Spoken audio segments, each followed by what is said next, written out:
All right, so good evening, everybody. Thanks so much for being here today for our Regulate event on Between Hope and Hype. What is the real business case for AI? My name is Nora van Ingesleben-Sijp. I'm a postdoctoral researcher in the Regulate project. I focus on EU diplomacy, AI diplomacy specifically towards China. And I'll be giving a short kind of introductory lecture, if you will, to just set the context a little bit and tell you a little bit more about the Regulate project. And then after that, we will have the panel discussion with our great speakers moderated by Professor Mügge.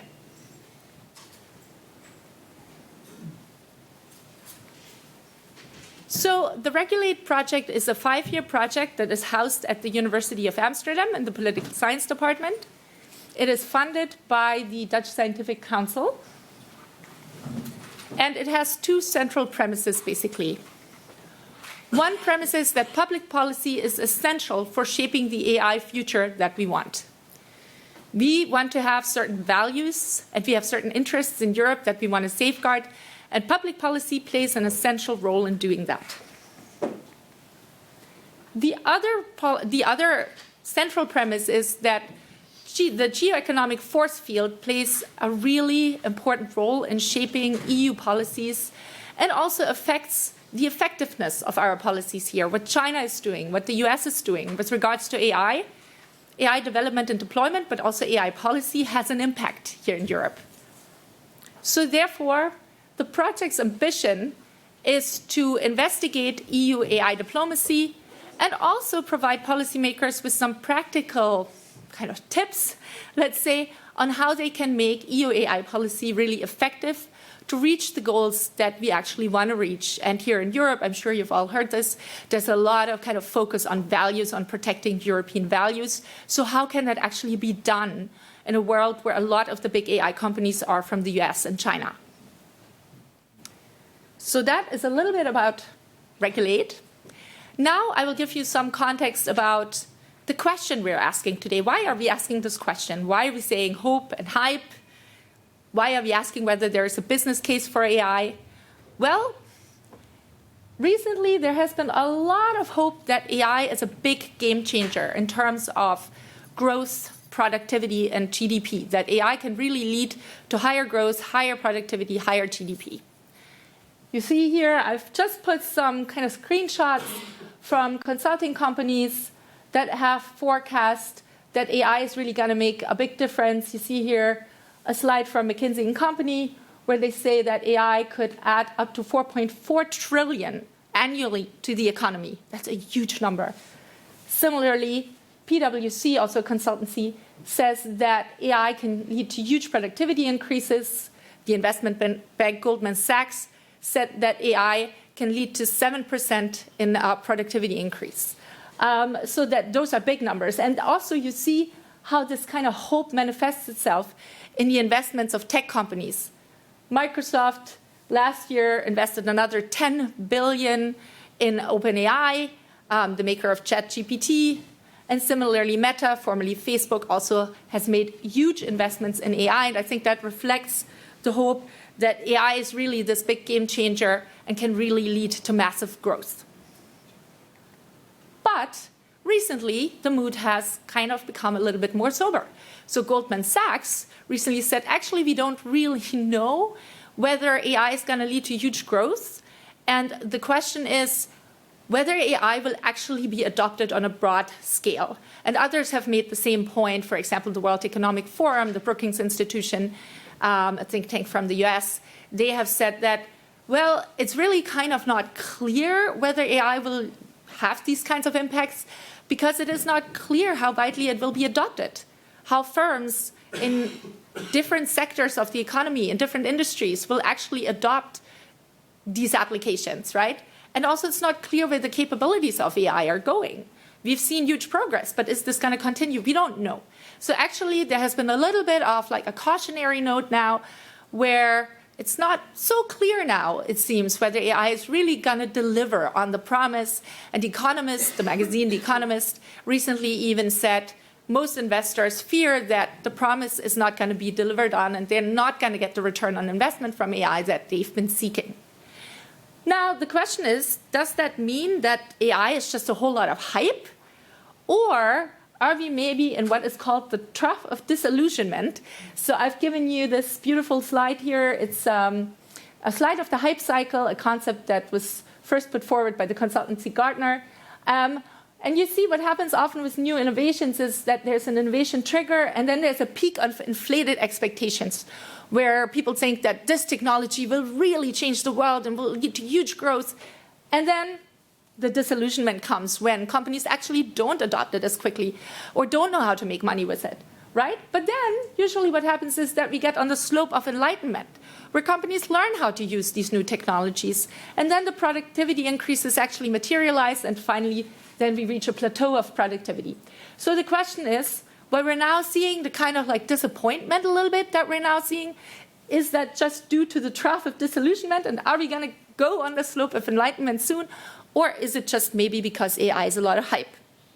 Our experts will enlighten us on that in just a little bit. So assuming that AI actually can kind of deliver these productivity increases and this growth that we're hoping for, a question is, well, then what is the easiest and best way to make money with AI, right? What is the easiest way to generate revenue through AI? And I've just copied one thing here from the management consultancy McKinsey, where they have done an analysis of where the opportunities lie. And they say, as you can see here, that just a bunch of corporate functions are going to drive most of the impact. And you see up here in the corner on the right, that is basically where the sweet spot is. So you have software engineering for product development, but also for corporate IT, marketing, sales, and product R&D that are going to be especially impactful. And then there are a bunch of other functions that still make an impact, but maybe not as much. For example, finance, legal, strategy, supply chain, and so on. So our experts will also tell us more about whether they think this is true or whether it's Kinsey who thinks that's true, but maybe they have a different view. The other question we're really interested in is, well, if AI delivers on its promise, is that growth going to be equally distributed? Well, probably not. We can already see that, right? And we can ask that question on the level of countries, firms, and individuals. The biggest AI powers in the world right now are the US and China. The EU, I know we don't really like to hear that now here, but it's not really there in my opinion. So US and China, are they going to be the countries that benefit most from this AI revolution? In terms of firms, I mean, we all know the big tech firms, right? There's Google, there's Microsoft, there's Meta, formerly Facebook, Amazon, Apple. Are those going to be the companies that benefit? Or maybe the big Chinese platforms as well. So China has less well-known platforms and companies, big tech companies, but they're equally powerful. So there's Baidu, there's Alibaba, there's Tencent. There are AI-first companies such as SenseTime, iFlyTech, for example. Are these going to be the winners, and the rest of the economy and the rest of the companies maybe don't benefit as much? And then when it comes to individuals, well, we've all heard that AI will take away jobs. We've already seen this with automation in blue-collar industries for years, basically. But now AI, now that we have large language models, we have Gen AI could also take away jobs in white-collar industries and knowledge worker industries, right? So, for example, in law, in medicine, in management. So the question is, are there going to be a whole lot of people who are going to be out of a job or maybe not have as much work? And then a few who benefit, obviously the founders of some of the big tech companies, Jeff Bezos, Mark Zuckerberg, are incredibly rich, right? But then also the people who work in the kind of C-level and just below in these companies, they have big salaries, they have stock options and so on. They get rich, potentially very, very rich. And then there are people who hold shares in these companies. They benefit as well. But what about the vast majority of people who don't have any of that? Right? Will they be the losers in this? So that's another question we're really interested in, and I look forward to hearing from our experts about this. And then finally, how does AI fit into concerns about EU competitiveness? So the EU has passed the EU AI Act, which is the world's first law on AI. That means that high-risk applications of AI are very strictly regulated in the EU, and then there are lower risk applications that have less regulation. But we've done this also with, excuse me, just keeping the time here, with an eye towards making sure that AI actually doesn't undermine European values and interests. So, okay, so we've done that, but then there are others, like Mario Draghi, the former president of the European Central Bank, who have said, well, all this regulation is actually killing European competitiveness, right? So we have a lot of regulation in the digital economy. We have the Digital Markets Act, Digital Services Act, the General Data Protection Regulation, now the AI Act. It's a lot. And Draghi says it's partly contradictory. So how are they supposed to deal with that? And also for smaller companies especially, the question is, can they even deal with all these regulations? Because they don't have an army of lawyers that helps them with that. So what does AI and the regulation of AI we're seeing in Europe, what does it mean for European competitiveness? And finally, well, are we turning the EU into the digital fortress Europe? And if so, what does that mean? We have these strict regulations. We've already seen some impact of that. So Meta has threatened to leave the EU. Also, certain AI functionalities on Apple's iPhone are not available currently in the EU. What does that mean for European consumers, for European businesses? Is that a good thing? Is that a bad thing? What is the impact? So all of these things are things that I would love to hear about from our panel. So I'm going to stop here right now and introduce our panel, and then we're going to go straight to the panel discussion. So please come on up here. We first have Jörg Garland. He is a partner at AI consultancy Artifact. Come on up, Jörg. Then we have Roxanne van Donseler. She is a director at strategy consultancy Gupta Strategists with a focus on health, the health industry. Then we have Matti van Engelen. He is the AI lead at digital consultancy Spark Optimus. So he knows everything AI really well. Come on up, Matti. And finally, we have Tuchita Garga from Microsoft.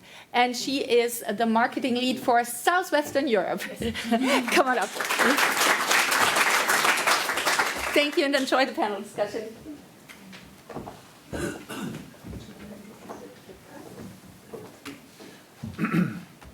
Yes, of course, before we do that, there's one thing that we shouldn't forget, and that is, of course, thank Nora for a fantastic introduction to the topic. Thanks so much, Nora.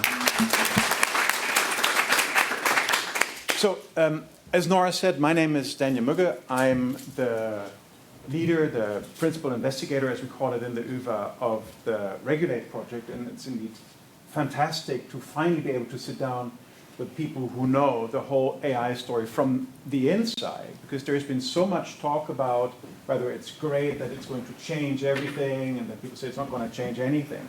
And I have always felt that there was a huge gap between this extremely general pronouncement and what actually seems to be happening at the forefront of these developments, where there are real companies, real people, real developers putting these things into practice. So in that sense, exactly as Nora said, this seems to be a perfect moment actually to take the temperature of what's really happening. Which sectors, which people, which companies, how much, to what effect, who benefits, all these things. Nora has asked our four panelists to prepare a mini introductory statement, as it were, based on these kinds of topics that she has outlined. So what I would like to do is simply, before we get into the discussion, to briefly simply pass the microphone around and invite each of you quickly to give your first reflections on the kinds of issues that were on the table here. And Tuchita, maybe we can start with you. Sure. Thanks. Hi. So the first question that Nora asked was, does it really impact GDP? And I'd like you to pull out your phone, maybe now, maybe later. Go to ChatGPT or Bing or Copilot, whatever AI tool you use. Write down, my name is so-and-so. I'm planning to start a business. Can you draw a logo for me? I want it to look ethereal and I'm going to sell face screens. And it'll take 30 seconds and it'll give you a logo. And you say, no, I don't like this that much. Can you make it a little bit more snazzy? And then take 30 more seconds, it'll give you another logo. That's GDP. That's creation. That's something that would have taken me 5 years ago. I would have gone to an agency or I would have sat down, spent time on Photoshop. It would have taken 2 days. 10 years ago, I'd be sitting and doing it on my board. It would take me a week. And it's just the speed at which we're able to do stuff. AI in my head is just a lot of data, which we've had, and a lot of computing. Like right now, the PC we're selling is 40 TOPS a second. That means it does 40 trillion operations every second.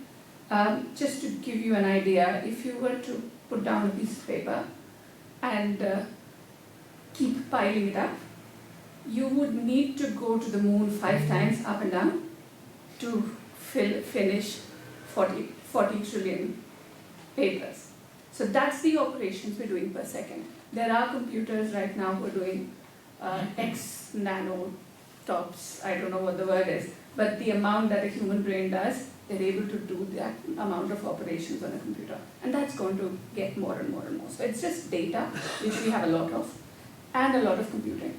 Now the question, of course, comes, are we going to use it well or not? There are lots of optimistic ones, like we did this project in the Rights Museum here, where they were able to pull out all the artwork and do a very visual description of all the artwork for people with low vision to see. Now, that simply wouldn't have been possible if we had to do it without AI. And they used people with low vision to guide the AI, and now they've had the whole project on. They've done something similar in India, where they're looking down using satellite imagery to find out which are the houses which will be massively affected by climate change, so that they can use local NGOs to go and support those particular houses and so on. So there's a lot that can be done. Question, of course, is, will it help us or not? That's up to us, and that's where regulation comes in. I am very pro-regulation, but I think it's very important to be careful about how it's going to be used. It is a beast. That's what I feel. But from you, it gets the thumbs up, in principle. Like I'm unsure of all the damage it can do, because it does have the potential of winner takes all. But I think if used well, it has massive. I don't think it's a thumbs up or a thumbs down. I think it's inevitable. It's a question of how we handle it. Okay. All right. Thank you. And so I'd actually like to take a bit of a different angle and share some of the experiences that we have on digital data and AI, and how we help businesses to actually use this technology. Because I think actually we're now sort of in the middle of the AI hype, but of course this is not the first time we've seen this sort of big hype, right? 5 years ago we had blockchain, and then 10 years ago we had the mobile hype, and 20 years ago it was just in general everything that had to do with digital. And of course AI might be somewhat different, right? Because it's building on top of these waves, and I think it's moving a lot faster than these previous disruptions actually work. So maybe just a quick raise of hands. How many people here have not used ChatGPT or something similar yet? So I think that's 3 out of 50. I think if I would have stood here or sat here 4 years ago and asked you how many of you have recently used an AI model in practice, I think almost nobody would have raised their hands, right? And just the fact that everybody here now has the power of AI in their hands shows how big of an impact this is actually having. Now, I think what also makes AI different from something like blockchain is that it is already having a huge impact, right? I think ChatGPT has really fueled the hype. It's a new type of AI called generative AI, but AI has been around for a long time and is already having a huge impact in businesses, whether that's in supply chain, customer service, or IT, right? It's not something that we're waiting to show its worth. It's actually already there. So is it overhyped? I think yes and no, right? No in the sense that the value is already there. Yes in the sense that not all the promises that are made about AI are already realized, right? We don't all have a robot in our house that performs every task for us. Not every business has a fully functional chatbot that you can easily interact with, right? Not everything works yet, but that's always the same with new disruptions. 15, 20 years ago, nobody would have predicted that we would order all the goods that we have in our house online, right? You just don't know, and it's the same with AI. There's lots of promises, lots of ideas, but you don't know exactly what is going to happen. I think, as you rightfully mentioned, and I think as well you mentioned again, it's all about how do we actually use it and how do we adopt it. And I think actually there's a lot that we can learn from what we saw in these previous waves of disruptions and what successful businesses and actually also governments actually do to make this technology work for us. And I just want to share 4 of the lessons that we have without going into too much detail, from these previous waves of disruption that also apply to AI. And I think the first is that as a business or as a government, you need to think about how am I actually going to make things better, right? You might have the strategy, or you might have your customers that have certain needs. How are you going to use this technology to make things better for them? It's not about using the technology itself, it's about actually improving things for your customers or for your users. To do that, you need to focus on the core of your business, right? Not on these shiny use cases. We actually worked with the business, and the first AI thing they did was they placed a hologram in their lobby, and so people could walk in, could talk with this hologram instead of a secretary, right? Really cool, and looks really flashy, but of course it adds absolutely no value to the GDP or to whatever the business actually needs. So you need to focus on the core things that your business does. Then thirdly, I think it's really important that there is a lot of stuff that sort of the boring basics that you need to fix before you can use it. We talked about you need to have the right data available, you need to have the right technology, you need to have the right people in place, and there are lots of issues that businesses are still facing in adopting this new technology, and you just need to get that to work. And finally, I think the most important thing that we've also seen in digital, I think the companies that do this well, they start very early, or they started very early, right? The companies that are winning in this AI wave, they started adopting it very early, because that allows them to actually start learning and figuring out what is easy, what is going well for them, what are the barriers that they face. And I think if people think more about these lessons from the previous waves of disruption and what successful players did there, then I think we can ensure that, you know, all the hype that we actually talk about now in 20 years, when we look back, will actually have been realized. All right, cool, thanks. Maybe you, Roxanne, can take Yeah. the microphone, and I'll Sure. take this thing. Okay, thank you. And so I think I can also add a different perspective. So as a background of a mathematician, I'm really impressed by all the possibilities and everything that is possible. But I am a partner at a consulting firm active in healthcare. So I will be focusing my answers today on healthcare sector and application in healthcare sector, and mainly in Dutch. That's my core knowledge sector. And I think as a background for healthcare, it's relevant to realize that personnel deficit is a huge problem for healthcare specific. If we organize healthcare and providing healthcare and healthcare processes in the same way that we have been doing for the past time and year, then in 2040 we will need 1 out of 4 people in working force be active in healthcare sector. And that's an insane number, because we have a growing and especially aging population, and if 1 out of 4 people needs to work in healthcare, even though all other sectors have deficits as well, then we have a huge issue to work with. So there is potential to solve that, and there is currently transformations is a hot topic in healthcare. We have the ISA, which is like Integral Care Act, giving almost 2.5 billion euros to make this transformation possible in healthcare, and of course IA has a big role in that.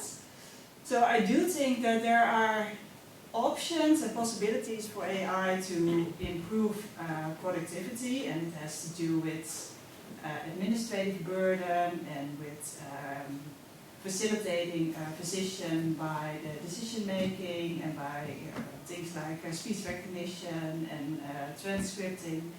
But at the same time, healthcare is a very people's job. So AI is not going to cure cancer. AI is not going to have a difficult conversation. AI is not going to put on the stockings of an elder patient.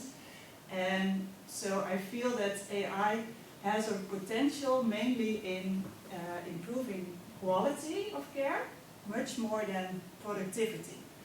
And the quality of care, I mean, like you can use tools to look at Röntgen photos or MRIs. You can have like facilitation that the physician can be helped to make right decisions, have a lot of information available, but still the doctor needs to make a decision. So it's about quality, I think, much more than productivity if you apply it in healthcare. And then there's of course a lot of difficulty about adopting it and getting it implemented, which is very, very hard. But I think the potential is much more for healthcare specific on quality improvements than it is on productivity. That's my view on it. All right, thanks. Excellent. Yep. All right.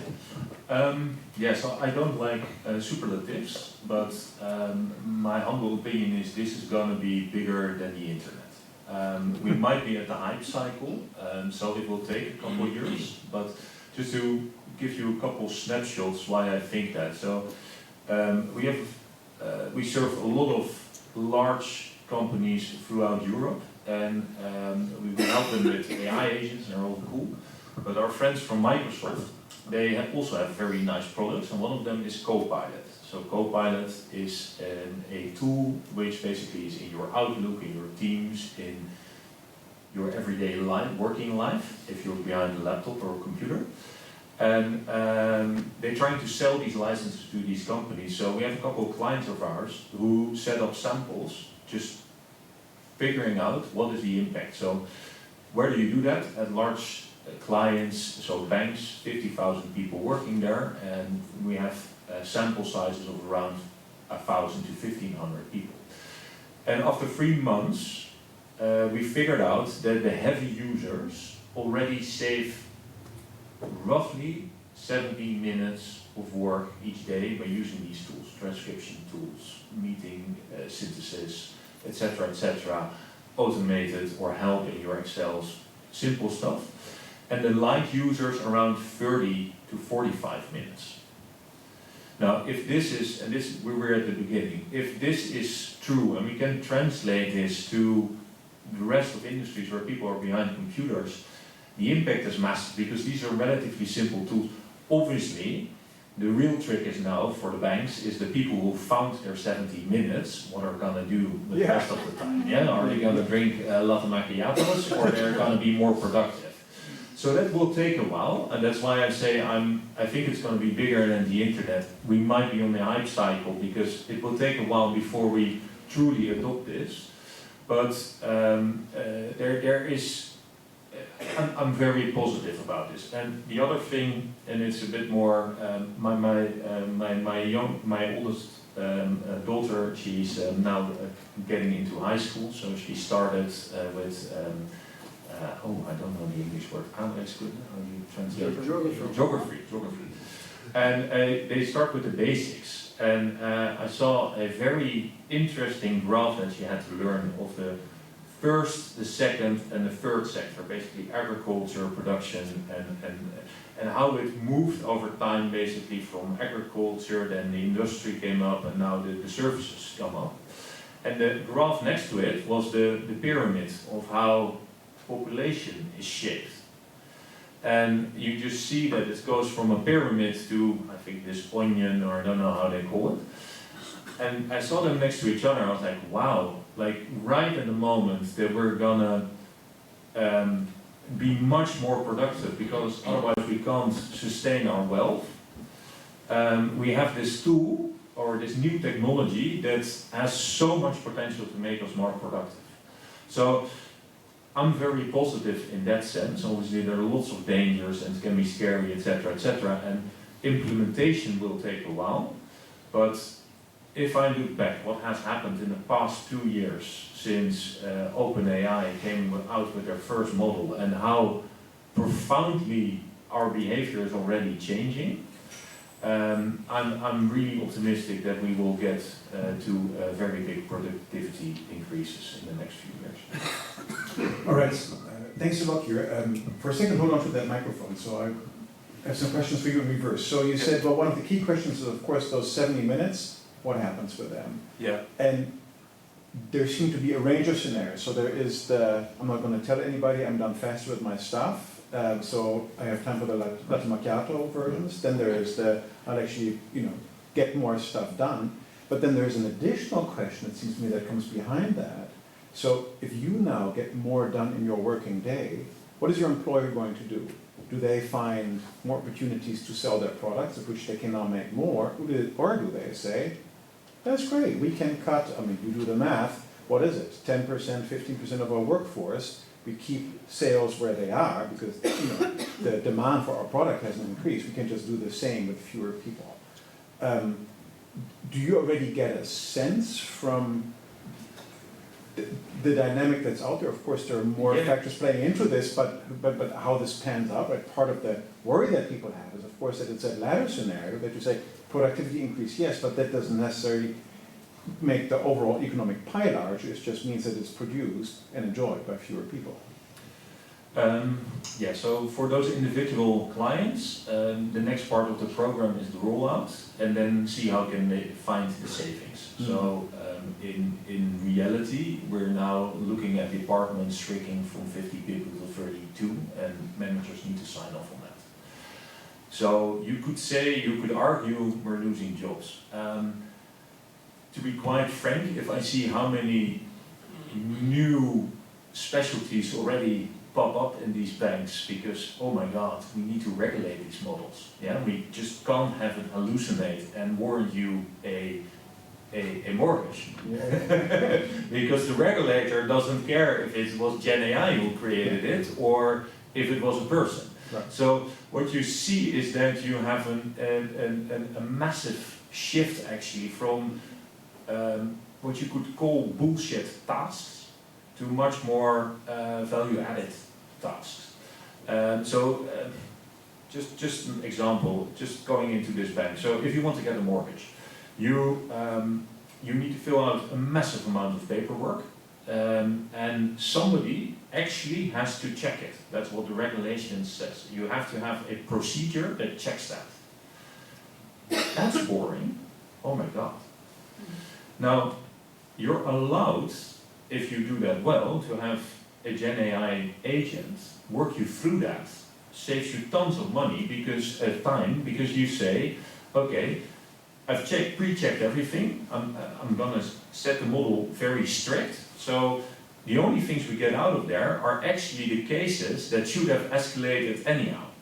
And that's where the manual work, but that's the more interesting because somebody is trying to, I don't know, to money launder stuff or what have you. So I do see that management is really trying to contain cost at those clients, and at the same time they're hiring like crazy, which is just new functions and more fun functions. In my mind, it's less bullshit tasks that people are doing.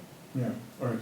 Roxanne, this relates a little bit to something that you mentioned, and indeed here, if you can pass on the microphone, you said, well, of course, part of the issue with also these kinds of technologies in the healthcare sector is the rollout, right? Because it's all nice and fine to have tech that, in the abstract, works pretty well, but then you need people to actually use these tools in their everyday routine. So this is people who provide care in a hospital ward. In your experience, how big is the gap between something that's dreamt up by people who are on the tech side of things, and they have it in their, organigram all sorted out, how this could, perfectly improve productivity and everything else, and then when the rubber really hits the road on the work floor, only then do we find out that this actually doesn't quite gel. How big or small is that problem, that translation problem from tech into practice?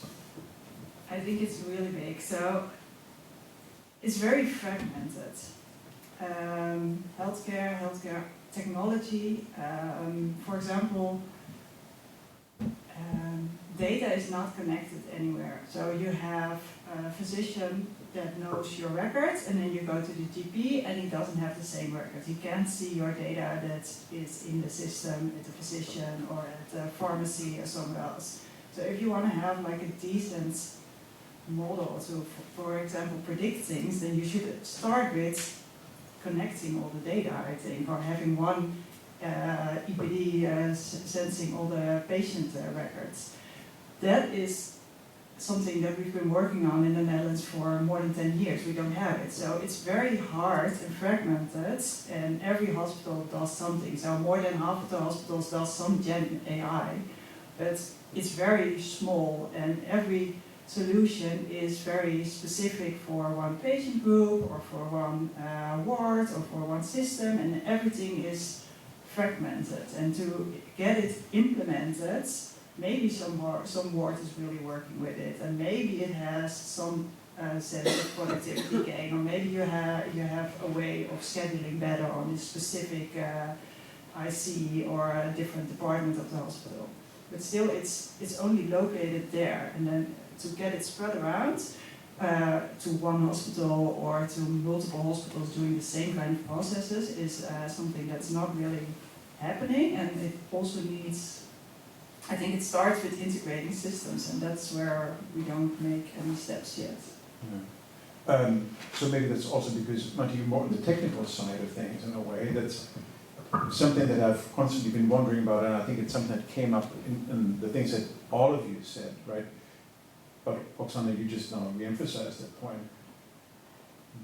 Getting the most out of these technologies means that the different parts of the whole need to work together very well, and that's a challenge.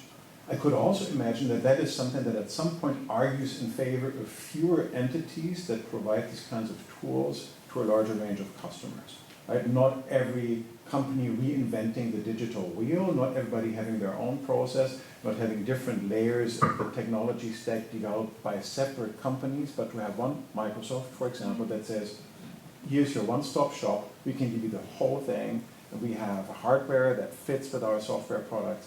So to what degree do you see a dynamic where there is a drive, we want to get the most out of digital technologies as the leadership of a company, and so in essence we find ourselves gravitating towards larger entities that can actually provide this sort of thing? And then what does that mean? That's in the second step then for maybe smaller players that also see an opportunity. So might say, oh, this sounds, I have some great ideas about this stuff, but at the end of the day, the center of gravitation is purely out of that dynamic that I just described. A few large companies, because they can give you the whole solution and not just one tiny piece of the puzzle that doesn't fit with the others. Yeah, I think maybe there's two parts to that question. I think one actually relates also to the topic that you're touched upon. So I think if you're at a bank and, for example, in customer service, and you have 4,000 customer service employees, and you can reduce everybody's time spent by 20 or 30%, it's very easy to then basically take away 1,000 jobs, right? Because you can just spread the remaining tasks over the rest of the employees. If you're a company, and actually this afternoon I had a discussion with an asset manager, they had 60 employees, and everybody was using Copilot, and everybody was indeed becoming a few percent more effective. But then, indeed, the only option you have is to have everybody go home 12 or 15 or 50 or whatever minutes earlier, but you can't actually spread the tasks as easily over the remaining workforce. So I think the impact that you see on the workforce is actually very different for large corporations and for small corporations. So I think that's maybe an important thing to mention. I think on the technology side, I think we look at especially at Gen AI, which I think is for a large part what we're talking about, is that the development of these core models is extremely expensive, right? We're talking tens to hundreds of millions of dollars here. And so there's just a few companies that really make the high-performance, most high-performing, largest models here, which are OpenAI, of course, with Microsoft sponsoring behind it. We have Google, we have Meta, and we have a few other players, but that's essentially it. So on that level, we actually see companies gravitating largely to one of these providers. On the other hand, I think just as we saw with digital, where I think many players are using the Google stack or using the Microsoft stack or using the Amazon stack, there's a huge periphery of applications that are perhaps also on the Microsoft stack or on the Google stack, but that these companies also use. And I think we're seeing the same with Gen AI, right? There's a huge amount of applications that are specific for specific functions. So you might have a customer service application that utilizes generative AI, or you might have a supply chain tooling that uses classic AI to optimize your routing. And I don't actually see, I actually see a lot of similarities with digital, where you have Google, Microsoft, Amazon essentially, who own the, let's say, central enterprise level stack, and there's almost no other players that operate there on that scale. I think with Gen AI we're going to see the same, but that doesn't mean that you don't still have that periphery of specific applications. Yeah. And if you look at healthcare, you need those specific applications because you can ask ChatGPT, hey, here's an MRI, please tell me what's wrong, and it will give you an answer, but I for sure wouldn't trust it. So you need actually these specialized tools that actually tailor to specific use cases. Yeah, and before we go to you, Rashida, I have one question directly following what you just said. You said, Matti, well, I guess what we're mostly talking about is Gen AI, generative AI. So things like ChatGPT, DALL-E, Sora, whatever. Should we be talking about generative AI most of the time, or is this actually this misconception that many people have that they see the super flashy stuff and think that's what it's at, whereas below the radar, the kinds of consulting that you do, the kinds of products that you advise your customers to implement, you say, yes, Microsoft has Copilot, switch it on, pay for it, it's going to be, it's going to help your people. But for the rest, like the other stuff that's being rolled out that's going to make the difference is not big, flashy LLMs, but it's actually relatively more mundane kinds of tools. I think it's fair, and I think we've seen, of course, since the launch of ChatGPT, which nobody really expected to work so well, to be honest. I think even OpenAI said, we actually didn't know it would work as well as it did when we ended up with it. I think that's caused a huge surge of people, and it's actually, so I think the main difference is the classic AI models were really good with numbers, essentially, right? So they could do forecasting, sales forecasting, volume forecasting, but they were very bad with any non-structured data like text or audio or images.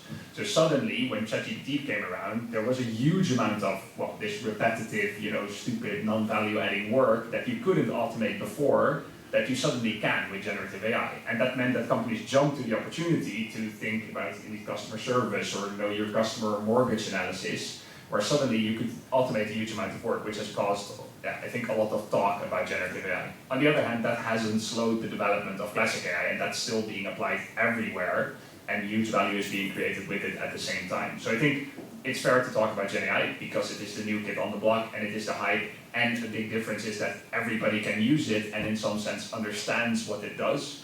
But I think as a business for sure, or as a government or whatever, as an organization, it would be very wrong to say we now shift our focus away from AI to Gen AI. You should do both and look at how both can help you achieve your business goals or whatever you aim to do. Yeah, yeah.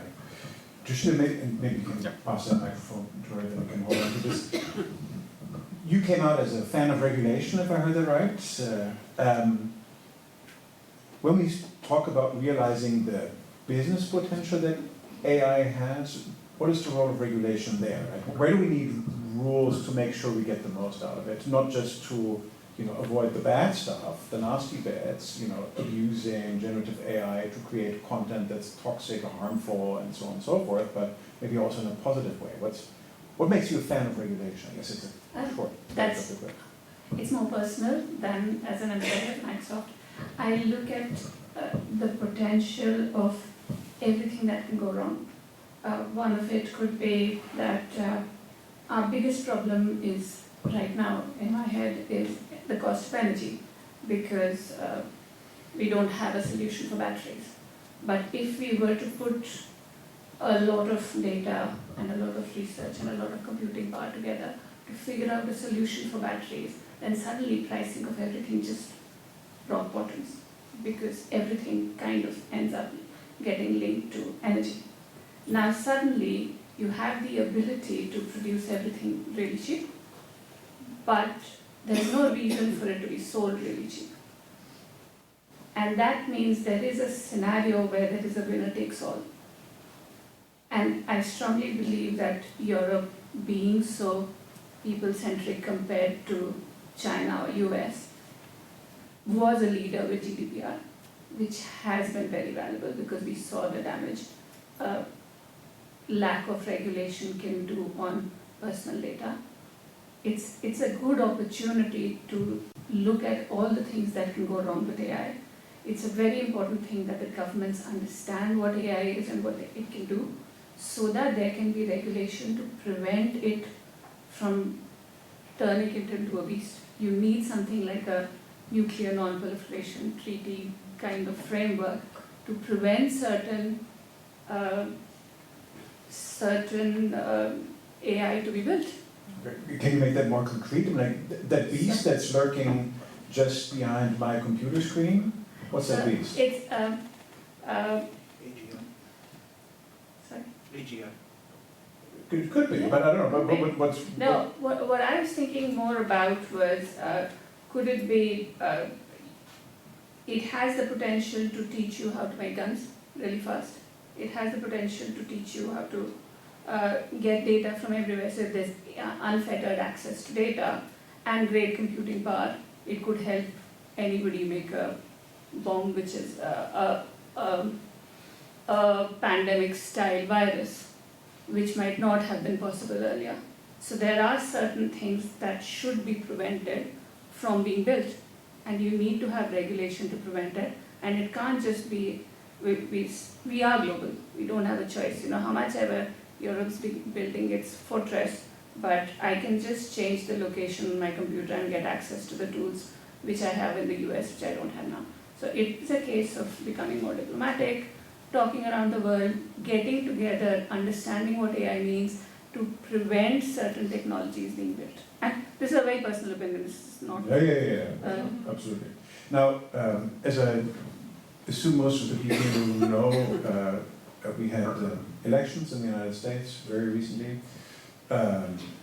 The president-elect is somebody who's very close pals with somebody else who also happens to be the richest man in the world and who is definitely not a big fan of government guardrails to restrain all sorts of things. You just said these are global technologies. The companies that dominate them, as Matti said, they're global as well. Your company is, even though I fully understand and respect and appreciate that, of course, your statements are from a personal perspective, not as a company representative, true for all of you.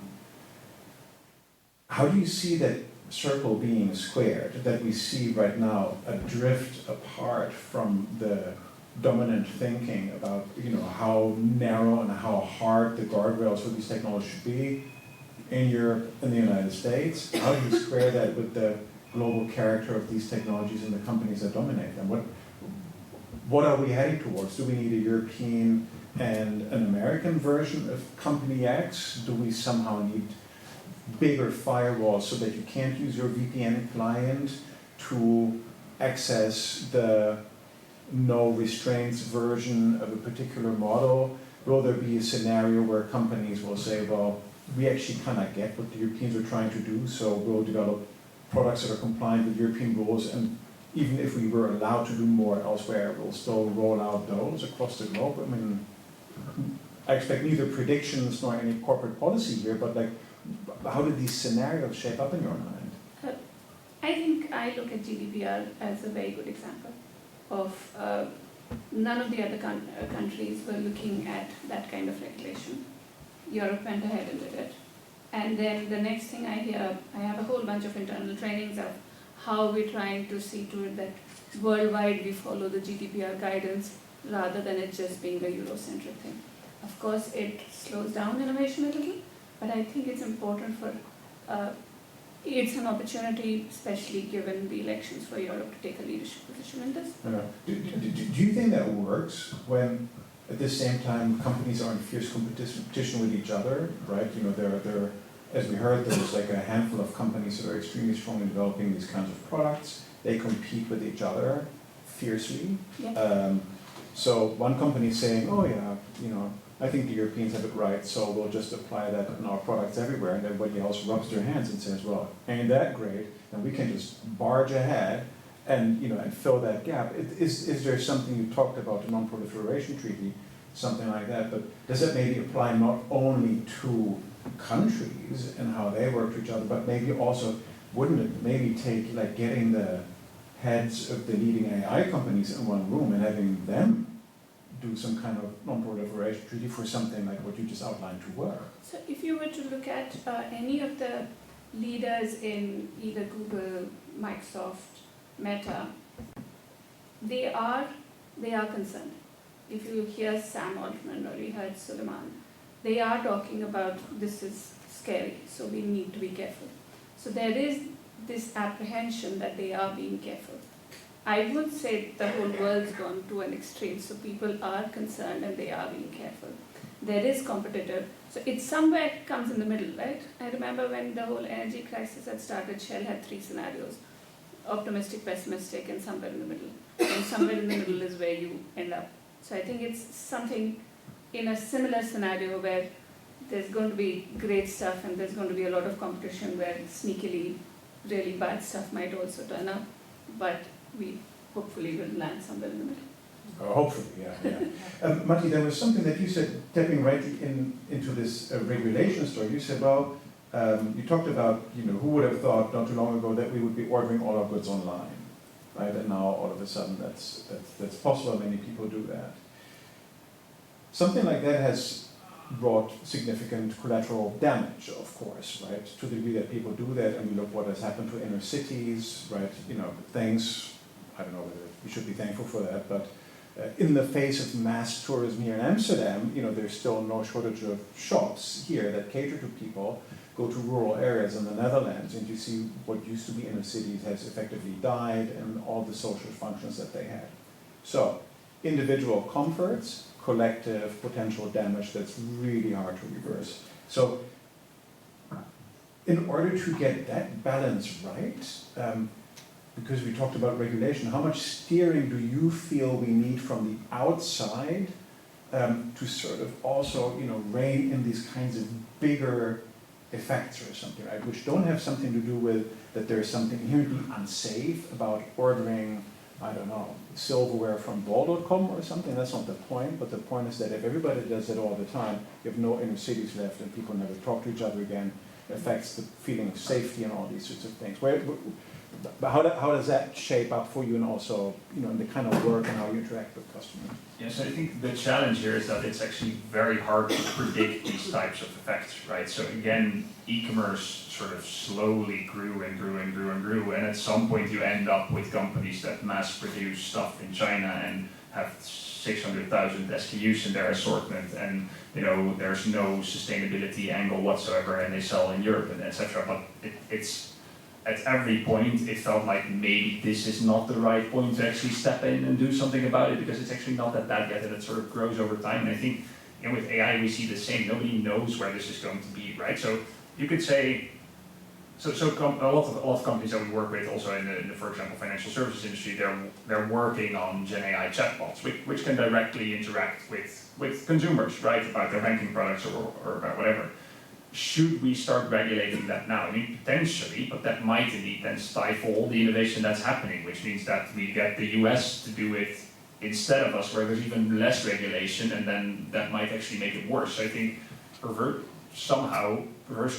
increasing regulation in Europe might just mean that worse stuff is happening elsewhere. So I don't think regulation is always the answer. I do think that a constructive dialogue between researchers and government and business is needed to keep this safe, but I don't know if always putting in more guardrails is necessarily the answer. Maybe we can hear either you, Roxanne, or you here on this question. How do we need more different kind of guardrails? Have we underestimated this? And maybe also specifically the point that Matti made, because I do feel that that's a key issue. The rollout of these technologies has societal effects in so many ways.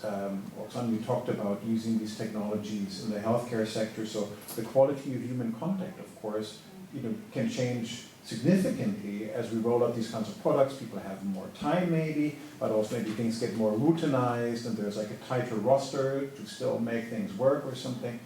We can't always anticipate what these effects are. Certainly we can anticipate them very specifically. At the same time, they are real. We see these kinds of changes, as I said, with the example of the inner cities. Like, they have died in many places, and I think it really is regrettable. And people weren't quite aware of that societal cost that's attached to this form of digitization. So, how do these kinds of issues shape up in your mind? And is it even part of because, of course, like, you're not policymakers, you're not philosophers of technology or something, but people who work at the forefront of actually implementing these things. How do these issues shape up for you? Do you feel that's for others to do, or? For others. Well, okay, you make it really. That's the easiest. Yeah. I'm giving you the easiest case here. So my personal opinion. So I don't know. But what I do know is that not for the agents that we're going to build, that's probably, as Matti said, that's going to be a very diverse landscape. For the underlying models, they're extremely expensive to build. I think Europe is losing out. We only have one proper LLM, that's Mistral, and they're not as well funded, basically, as the American counterpart. And I feel strongly that it's stupid from Europe's perspective to basically miss out on this. So I don't think it's guardrails. I would rather really invest in the Mistrals we have to have our own model.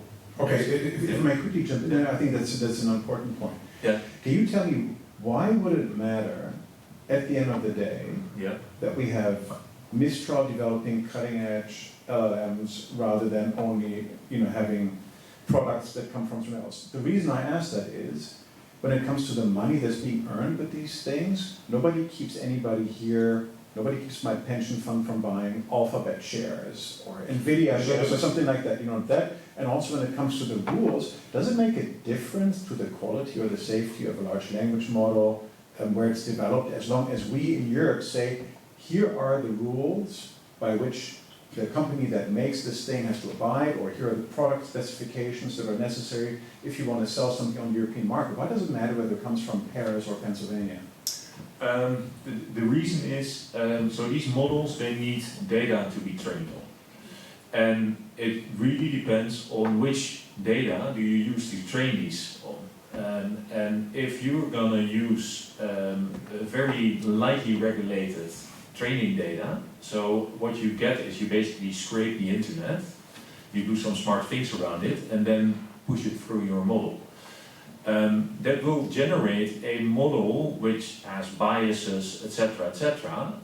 And for that you need to control. I think if you're going to go through a more regulated scheme, like Europe tries to do, you might be able to build models that have different biases, because you can't build a model without biases, and you have more regulated which data goes in there. So it's not that this data will come out in the way it has come in, because that's not how the models work.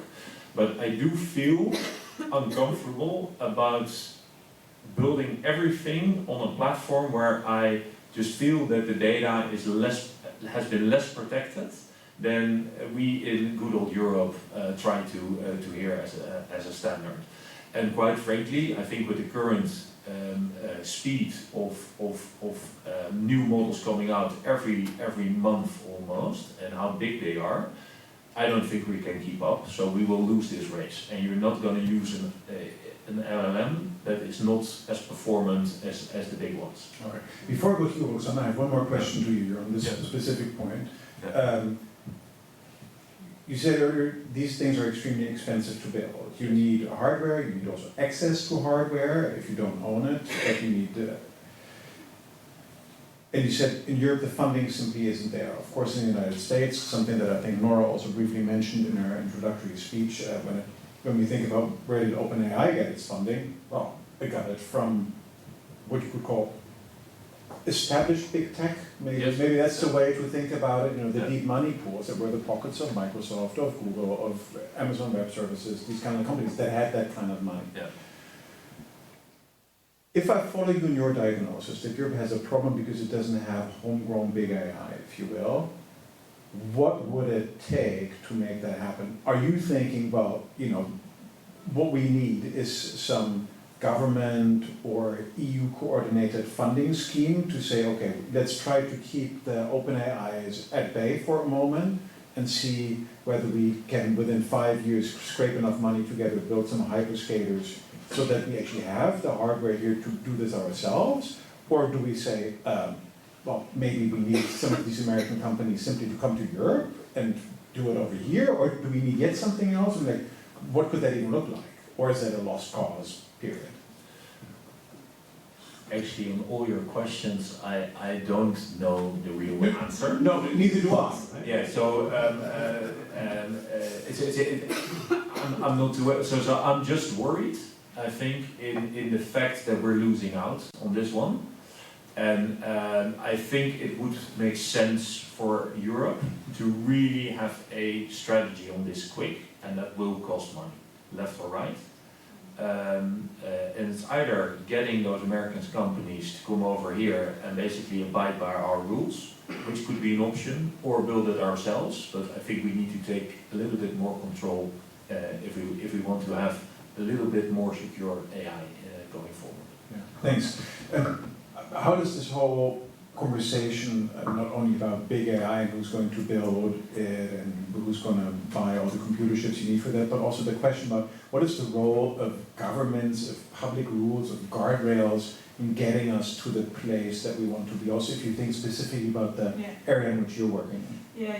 So I think the thing that you're mentioning is very relevant for healthcare as well. So when you use data to predict, which is a very nice way of using AI in healthcare if you have it about quality improvement, and you don't want this data to be biased, because, well, there could be any patient in front of you and you wanted the model to be working, and that's what we've done a long time. We've always done research on guys, and that's why we don't have this much data on when a woman gets a heart attack, and those kind of things also happen when you use AI data in a model, in a prediction model, when you don't actually know what's happening to you, and you have already populations that are worse off in healthcare because we don't just really know.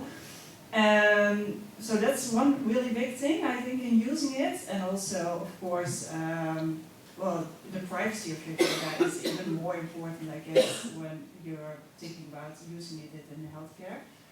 And I think the third thing is, as long as there's no regulation, it's very hard for a physician to actually use it. Because, for example, monitoring of a patient's data, we've been working on some kind of like diabetes scheme where a patient is monitored full time, but as long as the doctor is able to see this data, he feels really uncomfortable because maybe something's happened to this diabetic patient that I haven't seen, that I could have seen, because the model is there, the data is there, and I didn't do something. Am I responsible for what happened to this patient because I didn't act on the data or the model or the prediction? So as long as there's no regulation on that, how do you, as a physician, are comfortable using these kind of systems, models, advice and tools, as you know, don't know how well, your own responsibility is in this context. Before we open it up to the audience, I have one more question that I want to ask to each of you. AI is a catch-all, pretty broad, pretty vague, potentially misleading term for a pretty diverse set of technologies. It's in many ways really unfortunate that we call all this stuff AI, right? You can choose either on the side of public authorities with whom you interact or on the side of clients with whom you work. What are the biggest misunderstandings that you encounter? What is the most frequent, most important way in which when you talk to other people about this, where you think they have an idea in their mind, and that's just wrong. That's just not what we're talking about. That clients come to you and they say, oh, Matti, here, this is my business, and I know you have the solution to, I don't know, get me to do X or Y, because they have a completely wrong idea of what these things are. Could be other stuff, but where do you feel, what are key things that people commonly get wrong about the capabilities, but potentially also the limits of these kind of technologies? You can start, but you can also throw away the microphone to somebody else. I think it's an interesting question. I think actually fundamentally most of our clients, at least on the senior level, don't actually understand AI. They don't really understand what it is and what it isn't. They can both wildly overestimate and underestimate how easy something is, right? We see clients indeed say something like, well, ChatGPT, that's essentially a chatbot, so we should be able to make a chatbot for all our clients, which I think Azure knows right as well is a multi-year effort that's not necessarily straightforward. And they can completely overestimate some other applications. I think the main misconception is just that people actually don't really understand what it can and cannot do, and what is hard and what is difficult. I think we see that almost everywhere. Not in the tech functions, but on the business side for sure. Yeah. So Shida, what's the first thing that you come to mind? And like maybe it could be potential clients, could also be policymakers with whom you speak, or. I work with the consumer group. All right. So yeah. no policymakers, but the research we're seeing is, especially around Europe, there's a lot of fear. So if you were to ask an average consumer, they are afraid of AI, which that's about 40% people say they're afraid of AI, which is a little interesting. Do you know what kinds of fears those are? It's job loss. Mm-hmm. It's just the fear of the unknown. Mm-hmm. So about 40%, so we're trying to sell PCs which can it's very expensive to build centers, so now the idea is that you can have AI in every PC, and that means your PCs have the ability to do a lot more. So when you're trying to talk about that, there is this just fear of, hey, this has AI, I don't think I'll buy it, I'll buy something which There's a doesn't have ghost AI. in the machine. Yes, there's Something. a ghost in the machine. So there is this generic fear, Yeah. and like you said, there's so much AI, but in my head, or whatever I've been able to see, it's data, machine learning, and computing power. That's like big picture of what you can say. It's something which can learn from all the information available, and there's computing power to be able to learn. That's AI, and then you can see how it goes. But generally what I see is a little apprehension and fear. This is more Europe. US, you don't see it that much, but Europe definitely there is a fear. Have you had enough time to think about it? Well, yeah, I think there's a lot of misconceptions and different kind of things. So maybe one thing is that people feel that with AI there are huge possibilities, and when you actually talk to them and what do you need and what is your actual issue, that's a lot of relatively easier. It's not like AI is always the solution. Sometimes it's just a scheduling tool. Sometimes it's just making sure that all the data is integrated. That's the first part, and then we can talk about maybe they're sometimes aiming at the moon for something for issues that they don't really oversee, and also what the solutions could be. So the basics are there. So yeah, maybe that's one of the that's a good point. Here, what do you think? Yeah, so what we run into is when we have new clients who we've basically introduced to the topic, and they go through their own hype and then froth the solution. And the froth is really when they haven't figured out that this Gen AI, it has no knowledge, basically. It generates stuff. So it basically, if it would have been generating my speech, it would guess which word would follow on the other, but it has no clue what I'm saying, funnily enough. And people, it takes a while typically for people to realize that it has seriously no knowledge. So, for example, we were working with constructors, and they wanted technical drawings. So somebody put in DALI, which is a tool where you can create pictures, a technical drawing of a building, and it looked beautiful. But everything was in the wrong spot. But you only see that when you dive into it. And why was it in the wrong spot? Because it had no clue that it was drawing a building. You know, it was copying, basically, all the pictures of technical drawings it has been trained on. It was just producing something. So this is great for art, basically. You can say, make me a picture of this and this and this. But for anything you need reasoning, and that's what the latest models are now getting applications for, it's much harder. And that's, I think, what we run into a lot, that we made them enthusiastic, and then we have to slow them down again. So. Yeah, that's of course, as a consultant, I guess that's, if you do your job well, you make them very enthusiastic, and then you're like, okay, not that much. All right, let me open it up. Two things I must say up front. The first one is, you're not going to get any investment advice, right? That's what we had agreed from nobody here. And also, of course, I mentioned that already, but it's worthwhile reiterating that.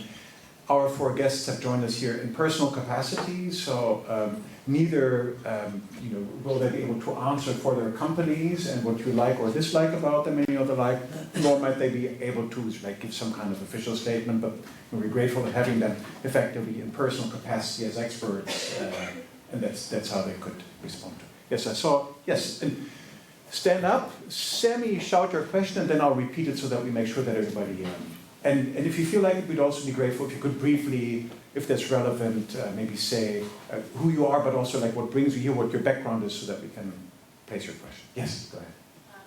Hi, I'm a student at UBA. I'm curious, it's more like a sustainability question, but I was really curious, like hearing from each of you, in a sense. You have this idea, like PCs having the AI chip the idea that you can generate like so many more functions and not just stack paper like 5 times to the moon and back. So my question is that with increased use of AI in certain industries, say in banking or healthcare, wherever it is, the energy use would also go up so much alongside that. I'm curious whether with European goals for sustainability goals, are these sectors reevaluating this, like their own goals and thresholds that they have to meet? So is the bank saying, okay, actually, we are using so much more energy alongside like doing our mortgage checks or whatever it is, or is a company saying we are using so much more energy when we're selling these computers? So how does that work alongside, I guess, European expectations of reducing emissions? Yeah, thank you very much. Very clear question. I was only repeated in a mini version to make sure that everybody heard your question, right? Not because there was anything unclear there. The question was whether the enormous energy use of AI system is something that actually figures in how companies, corporations think about when and where to use these tools, and whether that's somehow, I guess, internalized in how we think about, how your clients think about, maybe how you advise about, maybe how public policymakers think about when and where AI use should get the thumbs up, and whether maybe sometimes we should say, yeah, you could do that, but all things considered, maybe not. Maybe we can start with you, Jure, and then we'll just... Yeah, so the honest answer is, I think we're so early in the curve that nobody has a policy on this. So we are burning in the planet, and with every run of the model, it's a lot of energy. I only hear now basically clients starting to think about this. And that's because it's so early. It feels a bit like in the piloting phase, so nobody wants to ask all the complex questions to curb innovation, but it is an issue. And maybe on the other side, so there are discussions about OpenAI, they have now a subscription fee of I think 20 euros, and there's a leaked letter that they want to go to 80 euros per month per user. And this is exactly because these models cost so much energy that otherwise they can't be profitable. So it is an issue. Yeah. Does anybody else? Oh yeah, thanks for the question, because I think it's something that we are very aware of, and of course sustainability healthcare is kind of like, in our mind at least, related, because well, it impacts our health. But yeah, I agree, it's very much of a pilot phase, so it's not something that we often discuss with our clients, but I would really prefer us to have more attention to the topic. Yes. I think we see in some boardrooms that it is a topic that comes to the table, especially in organizations in let's say, more sectors more impacted by sustainability already. I think it is, I think there's two remarks that I'd like to make, adding on what has already been said. The first is that I think there has been a few papers about the energy use of all the data centers in the world, adding up to about 1.5 to 2% of the entire power consumption globally. I think, although those are fair assessments, I think especially with Gen AI, we do also see a shift with the model providers trying to really reduce the size of the models. And they're probably not doing it from a sustainability perspective, but from a cost perspective. And we also see organizations actually being more conscious about that. So 1.5 years ago, when we worked with banks on automating customer service, they would just pick the most capable model available because it didn't matter how much it cost, because if you can reduce your workforce by 20%, it's a good investment anyway. But now we really see companies do make decisions, not so much from a sustainability perspective, but from a cost perspective on what model am I actually going to use. And I might go for a smaller, less capable model, but that's still good enough for what I'm doing. It's maybe not with the right thing in mind, but that does have an impact, and I think that's going to continue happening. I think the second thing is that, and I don't want to make, I agree that this is an issue we need to solve, but there are many good things that AI can do for the whole sustainability crisis as well, right? Whether it's figuring out how we should optimize our energy grid, or where we should place power lines, or how to most effectively manufacture certain goods, or there's many applications of AI that have a positive sustainability impact as well. I don't think at this moment probably doesn't outweigh the sort of bads, but that there are a huge amount of opportunities as well. interested before you answer, of course, like those two things potentially swing free from each other. So my daughter at some point reported that she and some of her classmates, they're using ChatGPT effectively as a calculator. Very, very bad idea. Yeah. They cannot calculate.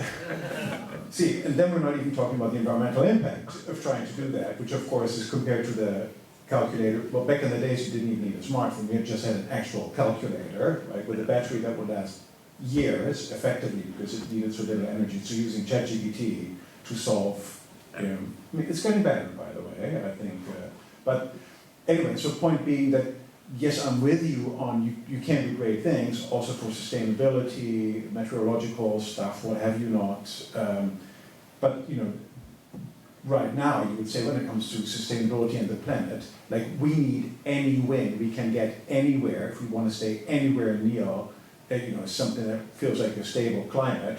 So saying, yes, you can do great things with AI, of course, doesn't mean that, well, in that case, you know, like, you know, all the nonsensical uses that just burn a lot of energy without doing much for us, right? You could still say, well, you know, we should use AI where it's helpful and stop using it at the same time, maybe where the environmental cost is simply not justifiable. Yeah, and so personally, I agree. From a business perspective, we see, and we have a sustainability practice as well. I'm not sure that's not from a personal perspective anymore, and we see the exact same issue, right? There's just not a lot of money there, and this is not what companies care about. And again, this also comes back to regulation, and it's. But I think, you know, what you mentioned just now as well before is, I think we need to make companies aware that indeed you can do a lot of stuff with AI. That doesn't mean you have to. Again, right? It's not, definitely not the solution to everything. It's not even the best. It's not even for something. It's not even a solution. For many things, it's not the best solution. And then, of course, if you don't have to use it, then don't. But yeah, it's just the way the capitalistic world works that companies tend to make decisions based on money, and that's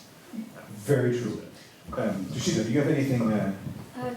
On sustainability, like you said, I think it's more of saving cost than looking at it from a plan perspective. So, for example, Microsoft has an aim, even though they're spending 20 billion per quarter on capex, buying nuclear plants, they have an aim that by 2030 they'll go carbon negative. So all the carbon that's been consumed by Microsoft would be put back.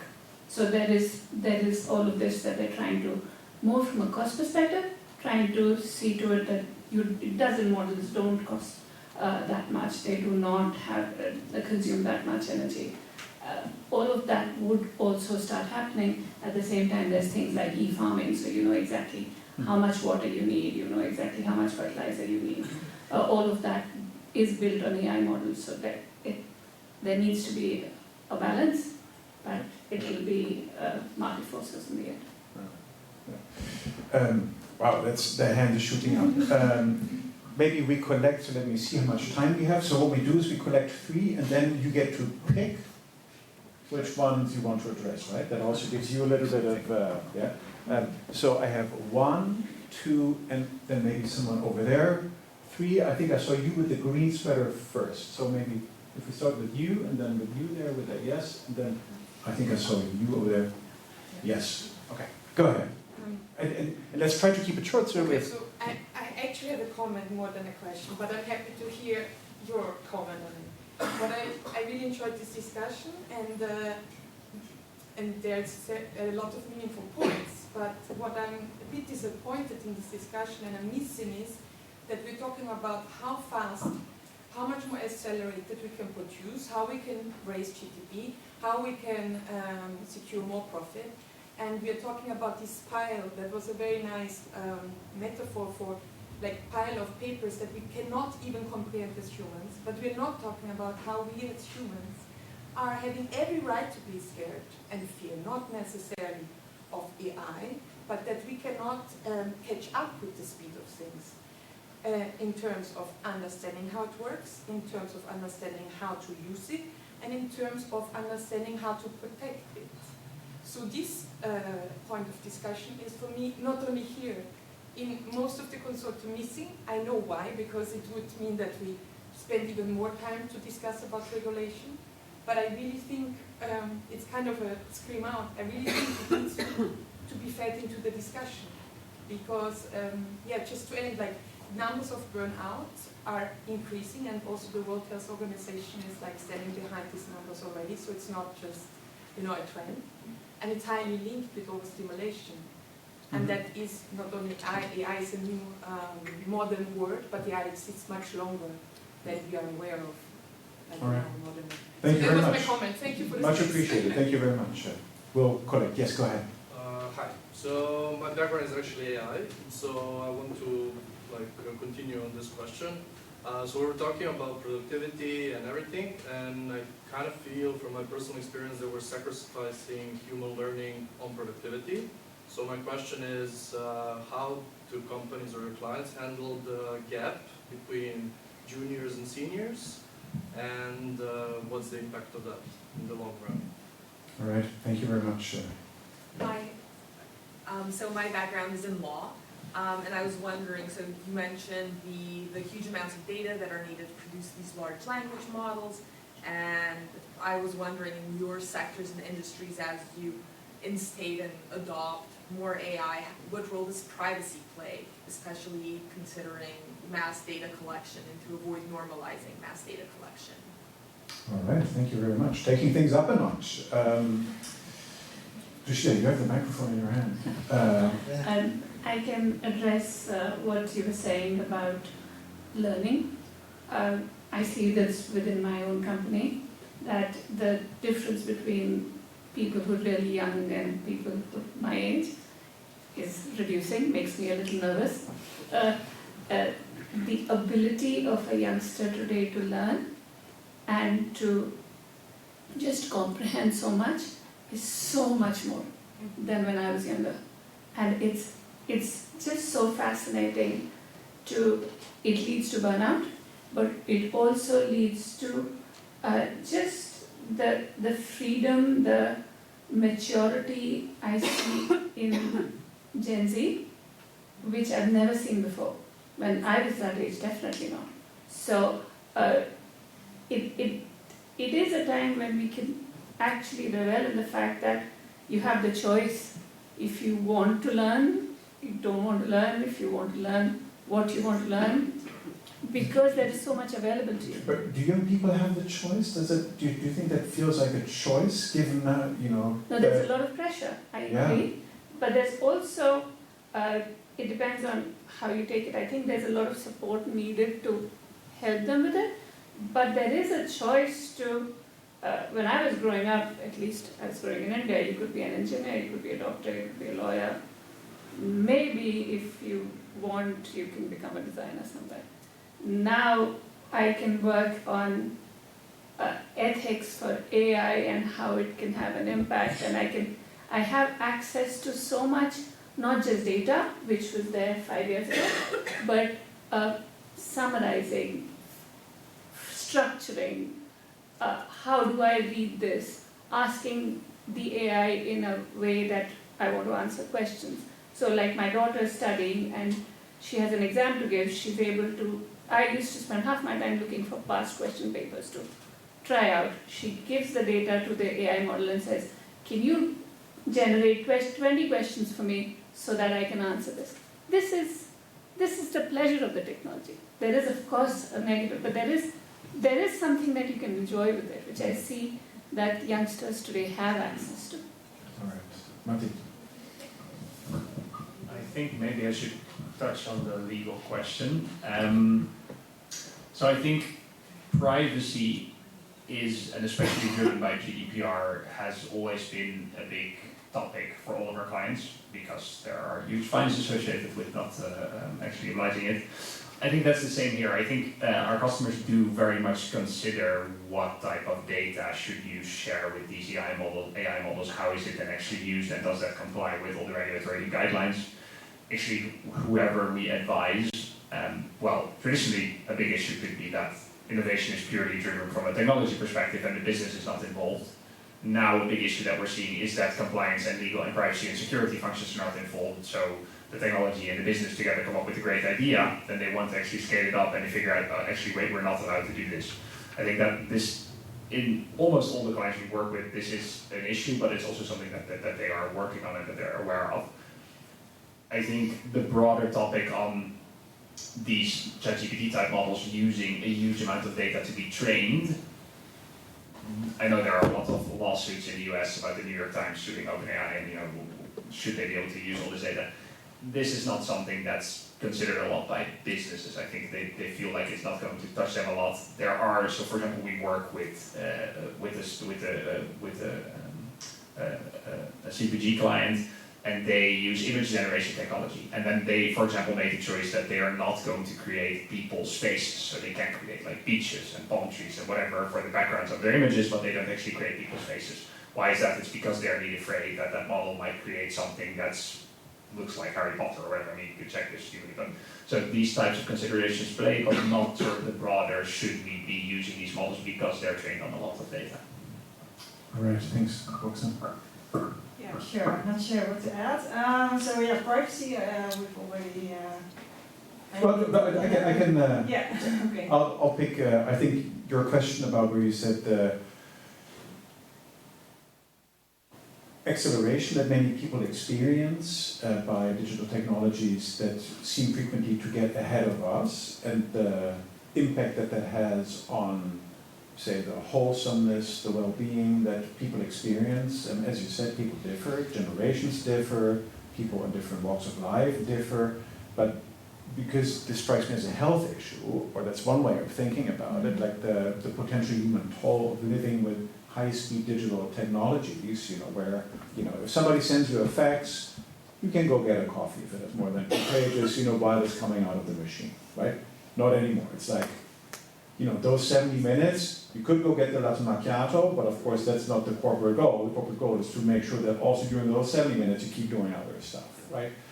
So from a health perspective, because you say you work with that sector so much, do you think about, do you recognize this flip side potentially of like this collective impact of increasing digitization? Does that resonate? Yeah, sure, but yeah, of course, but there are two sides of the medals, right? So in one hand, it could be more stressful, and we've seen that in COVID time as well. People are more isolated, more stressed, and it has a huge impact on mental health, especially of younger people.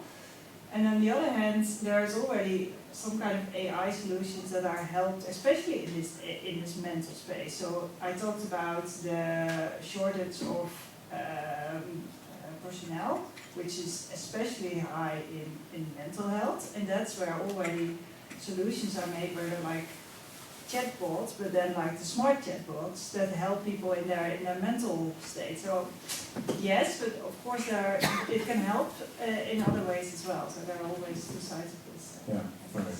Jurgen, maybe some final consideration from you. Yeah, so final. So I was thinking between the learning and the speed of everything. So on the speed, I would like to say it's not very comforting, but I don't think you can stop innovation. That's what people do, and the genie is out of the bottle. So we rather find ways to cope with it, and I think if you're gonna, yeah. So that's I don't have the answer, but the genie on the learning part, there's some real cool research that recently came out from MIT. And it corresponds a lot with what we see in practice, is that people who use the Gen AI in a curiosity way, so curiosity is really the word, they learn heaps and they're much more productive. So what does this mean? You ask something and then, okay, your next prompt is, why is this? Explain me. Yeah? So you people who use it to generate stuff, so make me this essay because I have to hand it in, you actually see a lot lower performance, not only not straight after, but in the months after. And we see that in the companies that we implement these tools, is that typically people with 3+ year working experience get a lot more productive than the starters. Because the starters, they use the technology and they think they're kings. But actually they don't get the answers, and they really aren't able to interpret it. So they make mistakes. So we see that in coding. So a lot of young coders are actually we disallow them at Artifact to constantly use Claude, which is one of the better models for coding, because they need to learn it. And so you do need to think about yourself if you're using this, am I learning or am I getting lazy? But also as companies, I think we're now starting to see that you do need educational policies around these tools to make sure that you will get the most out of that people get the most out of it and are not getting lazy and losing it. I think it was a very boring question because I see a lot of answer because I see a lot of people. I don't think that that's what it is. It's also simply that we're already 4 minutes over time, so these are people who share my habitual German habits of really wanting to punctuate, but I was so interested in your answer to these things that I thought it was worth these 4 minutes. Having said that, we do have come to the end of this conversation on the stage, but two things. First of all, we have drinks that will be served for everybody, so there's loads of opportunities to continue the conversations over a glass of sparkling water or wine or whatever tickles your fancy.